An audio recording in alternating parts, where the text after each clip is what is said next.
Let's see the question, select the incorrect statement. Incorrect choose करना है हमको।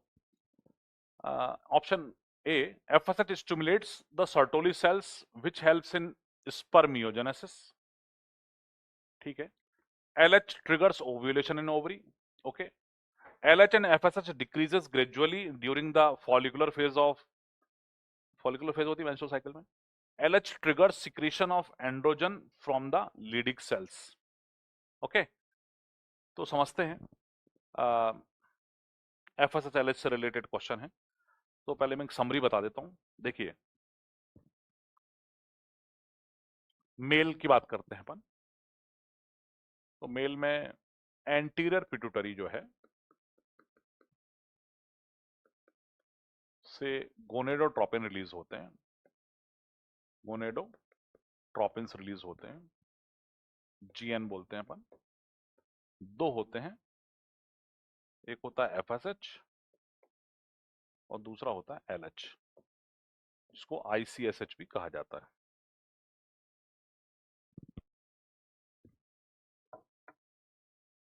ICSH भी कहा जाता है इसको। ठीक है। तो FSH क्या करता है, ये दोनों हार्मोन पिट्यूटरी से निकल रहे हैं, ये टेस्टिस पर जाएंगे। टेस्टिस में जो सेमिनिफेरस ट्यूब्यूल्स होते हैं,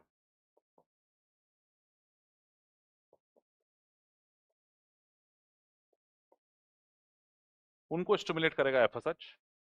एक तो वहां पर स्पर्मेटोजेनेसिस होगा,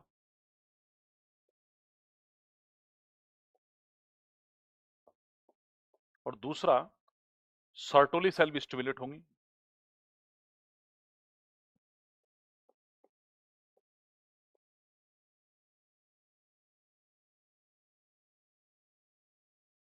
और LH जो रहता है, LH ये लीडिक सेल को स्टिमुलेट करेगा, और लीडिक सेल जो रहेंगी उनसे निकलेगा टेस्टोस्टेरोन या एंड्रोजन। क्लियर हुआ? मेल के अंदर एंटीरियर पिट्यूटरी से निकला गोनेडोट्रोपिन निकल रहे हैं, FSH और LH। ये दोनों जो है ये टेस्टिस पर आएंगे। टेस्टिस में सेमिनिफेरस ट्यूब्यूल को स्टिमुलेट करेगा FSH, जिससे स्पर्मेटोजेनेसिस होगा, और साथ में सर्टोली सेल को भी स्टिमुलेट करेगा FSH। सर्टोली सेल रहती है, स्पर्म्स को सपोर्ट करती हैं, है ना, मैचुरेशन, न्यूट्रिशन वगैरह मदद करती हैं।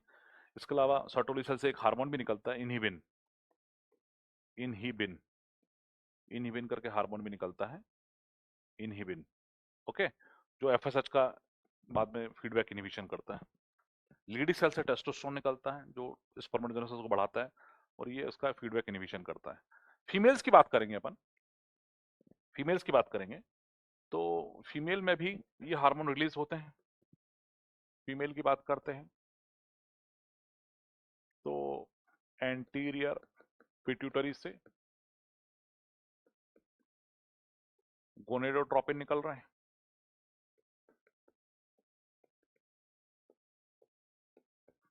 FSH और LH।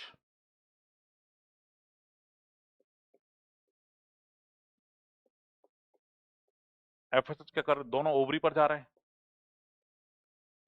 दोनों कहां जा रहे हैं? ओवरी पर।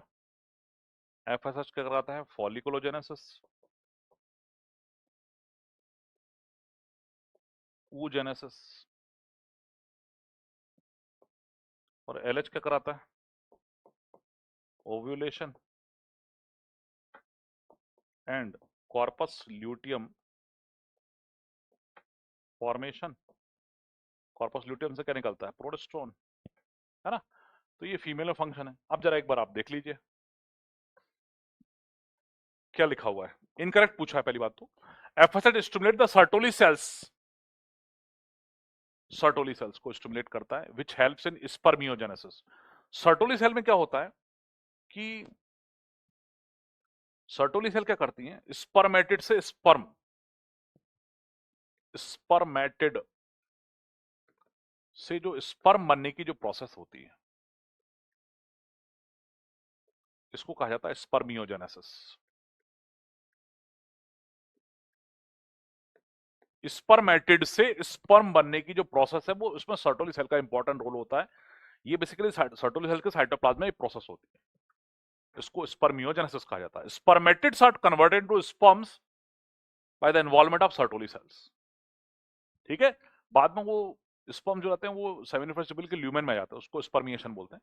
तो ये ठीक है, एफएसएच हार्मोन की मदद से सेमिनिफरस टिब्यूल स्टिमुलेट हुए, स्पर्मेटोजेनेसिस हुआ, सर्टोली सेल भी स्टिमुलेट हुई, और सर्टोली सेल के अंदर ही क्या होता है, स्पर्मियोजेनेसिस होता है, मतलब जो है स्पर्मेटिड से स्पर्म बनते हैं।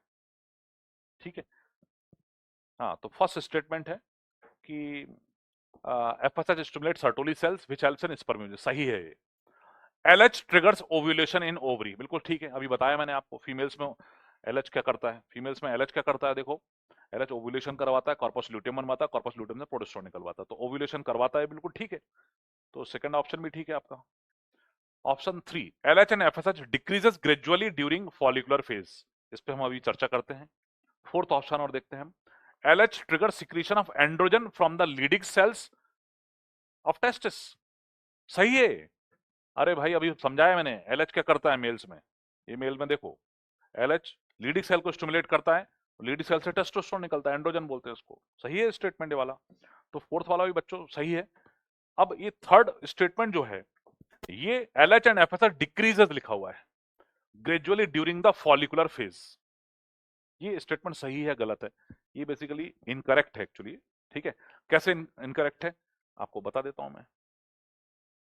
देखो, मेंस्ट्रुअल साइकिल में कुछ फेजेस होती हैं, तो उसमें 3 फेजेस हैं आपकी, एक तो ब्लीडिंग फेज होती है, एक प्रोलिफरेटिव फेज होती है, एक सिक्रेटरी फेज होती है।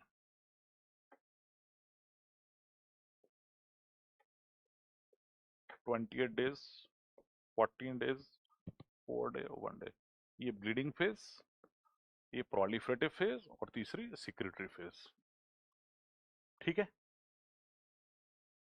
तो इस फेज में आप देखोगे तो यूट्रस की थिकनेस बढ़ती है, इसमें और बढ़ जाती है एंडोमेट्रियम की थिकनेस, सिक्रेटरी फेज, ये प्रोलिफरेटिव फेज, और ये ब्लीडिंग फेज में एंडोमेट्रियम की थिकनेस कम रहती है, 1 मिलीमीटर के आसपास थिकनेस रहती है। प्रोलिफरेटिव फेज में ये बढ़ते बढ़ते 4 मिलीमीटर के आसपास हो जाती है, सिक्रेटरी फेज में ये बढ़ते बढ़ते 5 to 6 मिलीमीटर हो जाती है, इसके अंदर ग्लैंड्स भी डेवलप हो जाती है। ये 3 फेजेस होती है मेंस्ट्रुअल साइकिल की। ओके, तो ये क्यों आती हैं, क्योंकि देखो आप एफएसएच का लेवल आप देखोगे, एफएसएच का लेवल ज्यादा रहता है तभी तो फॉलिकल डेवलप होते हैं। एफएसएच का लेवल बढ़ने से ही तो फॉलिकल डेवलप हो रहे हैं। ठीक है, तो प्रोलिफरेटिव फेज में क्या होता है, प्रोलिफरेटिव फेज का दूसरा नाम है फॉलिकुलर फेज भी बोलते हैं उसको, फॉलिकुलर फेज बोला जाता है। क्यों बोला जाता है, क्योंकि ओवरी में फॉलिकल मैच्योर हो रहे हैं, फॉलिकुलोजेनेसिस हो रहा है ओवरी में। तो एंटीरियर पिट्यूटरी से एफएसएच निकलता है, एफएसएच क्या कराता है, ओवरी में फॉलिकल का डेवलपमेंट कराता है। एफएसएच लेवल हाई होने से फॉलिकल मैच्योर होते हैं, फॉलिकल मैच्योर होते हैं तो उनसे फिर ईस्ट्रोजन निकलता है। क्या निकलता है, ईस्ट्रोजन, और ईस्ट्रोजन की वजह से ये ग्रोथ होती है, थिकनेस ऑफ एंडोमेट्रियम बढ़ती है। फिर बाद में ऊपर से एलएच निकलता है, ओव्यूलेशन करवाएगा, फिर कॉर्पस ल्यूटियम बनवाएगा, फिर उससे प्रोजेस्टेरोन निकलेगा, प्रोजेस्टेरोन की वजह से सिक्रेटरी फेज आती है। तो बात हम करें कि प्रोलिफरेटिव फेज जो है, या इसको अपन फॉलिकुलर फेज बोलते हैं, इसमें ओवरी में क्या है, ओवरी में फॉलिकल्स है। वो फॉलिकल कैसे बन गए, एफएसएच की वजह से बन गए। क्लियर हुआ, ब्लीडिंग फेज खत्म होते होते एफएसएच का लेवल बढ़ने लगता है। एफएसएच जब तक बढ़ेगा फॉलिकल भी डेवलप होते रहेंगे, फॉलिकुलोजेनेसिस होगा, फॉलिकल की थीका इंटरनल लेयर वगैरह से ईस्ट्रोजन हार्मोन रिलीज होता है, ईस्ट्रोजन के कारण यूट्रस की ग्रोथ होती है। ओके, तो एफएसएच लेवल इज गुड, और ईस्ट्रोजन लेवल हाई होने की वजह से 12वें-13वें दिन क्या होता है, ईस्ट्रोजन सर्ज बोलते हैं हम, और उसकी वजह से फिर जीएनआरएच पल्स, और उससे फिर एलएच हार्मोन का लेवल बढ़ता है, जिसकी वजह से ओव्यूलेशन होता है।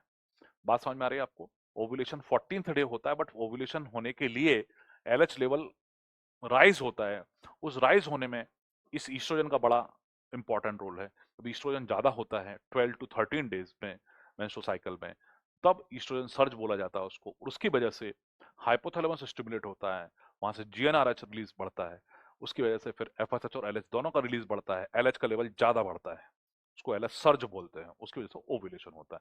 तो क्वेश्चन पूछा गया इस फेज के बारे में, फॉलिकुलर फेज के बारे में। फिर से पढ़ा, इसको ऑप्शन देखिए आप, थर्ड ऑप्शन देखिए, LH and FSH decreases gradually during follicular phase. No, decrease नहीं होते हैं। फॉलिकल एलएच तो लेवल तो काफी हाई होता है किस फेज में, मतलब प्रोलिफरेटिव फेज के एंड में 14th डे के आसपास तो एलएच का लेवल जो है पीक पर होता है, एलएच सर्ज बोलते हैं उसको। तो ये जो लिखा है LH and FSH decreases gradually, decreases gradually नहीं आएगा during the follicular phase. LH तो इंक्रीजेस, फॉलिकुलर फेज के एंड में ही तो एलएच का पीक आता है, एलएच सर्ज बोलते हैं। तो मैंने ये बताया है कि एफएसएच का level is good in follicular phase, rises, then there develops follicles, follicle से ईस्ट्रोजन निकलता है, ईस्ट्रोजन का लेवल 12-13 डेज में पीक पर जाता है, उसकी वजह से जीएनआरएच रिलीज बढ़ता है, उसकी वजह से एलएच का लेवल बढ़ता है, उसके वजह से ओव्यूलेशन होता है। तो प्रोलिफरेटिव फेज के एंड में ही तो ओव्यूलेशन अपन बोलते हैं 14th डे, तो लास्ट फेज प्रोलिफरेटिव फेज या फॉलिकुलर फेज के एंड में एलएच का लेवल पीक पर मिलता है। तो बच्चों इसका आंसर सी आएगा। थोड़ा सोचने समझने वाला क्वेश्चन है, बाकी तो ऐसा कुछ वो नहीं है, ठीक है।